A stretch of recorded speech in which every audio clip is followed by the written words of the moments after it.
রেই শব্দের অর্থ হচ্ছে ইউনিভার্সাল এবং কি শব্দের অর্থ হচ্ছে লাইফ ফোর্স আর লাইফ গিভিং এনার্জি, মহাজাগতিক প্রাণ শক্তি। সেই ইউনিভার্সাল লাইফ ফোর্স এনার্জিকে কি করে শরীরের মধ্যে দিয়ে পাস অন করানো যায় এবং শরীরের যেখানে যেখানে যা কিছু টক্সিন ডিপোজিশন হয়ে আছে সেই টক্সিনসগুলোকে ওয়াশ আউট করে ফেলা হয়।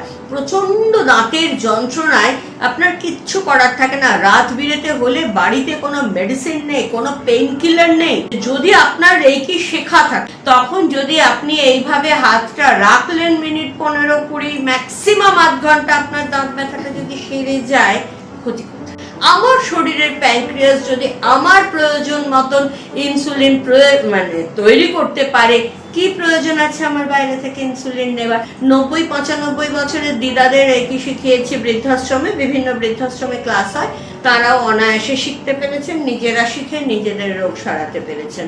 এমন কোনো রোগ এখনো পাইনি যেই রোগটার ক্ষেত্রে কোনো উপকার হলো না। ভিডিওটি ভালো লাগলে লাইক ও সাবস্ক্রাইব করার পাশাপাশি বেল আইকনটি প্রেস করতে ভুলবেন না।